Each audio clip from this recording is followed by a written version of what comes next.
Cyclone Lola has caused extensive damage to Vanuatu schools just before students were due to sit their final exams.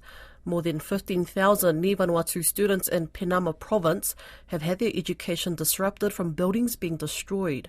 Andrew Gray, a teacher at boarding school Ranwari College on Pentecost Island, says 5 out of 30 classrooms had their roofs ripped off and are out of action. He speaks to Caleb Fotheringham about delivering education in the aftermath of Lola. It's an unusually bad situation for schools because it's coming up to final exams.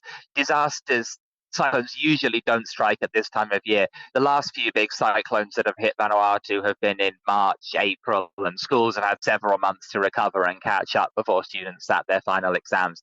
This time, the cyclone has come before the usual season. It's hit every school just before final exams, and schools are left with damaged classrooms, other damaged facilities, trying their best to, particularly the students who have final exams coming up. The order we've received from the government is to prioritise exam classes. So at our school, a rural boarding school, the students who have final exams coming up this year, they're back at school this week. We brought those back first. And then next week, we're going to look into what can be done with the rest, using the classrooms that we still have available and the facilities that we still have available. At our school, we have 5 out of 13 classrooms out of action. The roofs have been blown off.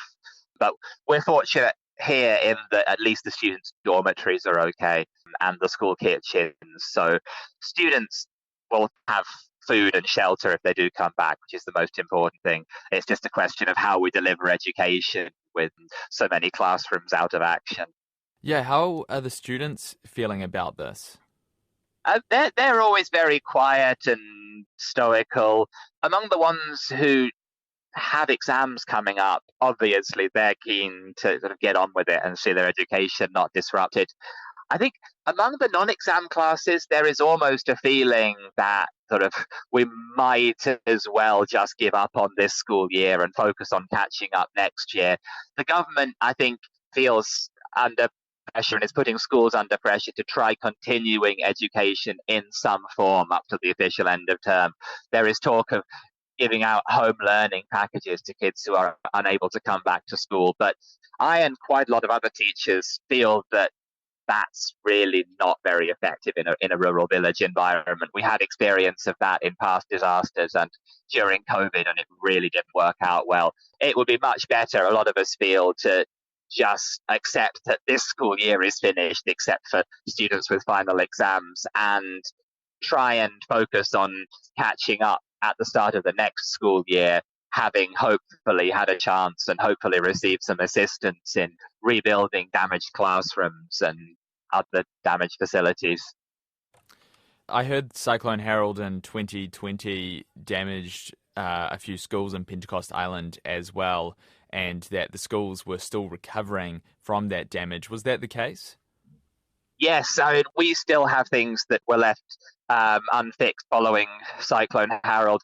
Cyclone Harold came at a bad time for a different reason. That was when the coronavirus epidemic had just begun. So aid agencies weren't able to operate the way they usually do. The Vanuatu government too was very strapped for resources. So aid was very slow in coming after Cyclone Harold. And Cyclone Harold was utterly devastating. I mean, Cyclone Lola last week was bad, but Harold was a completely other level. It would have, even in good circumstances, have taken many years to recover from that.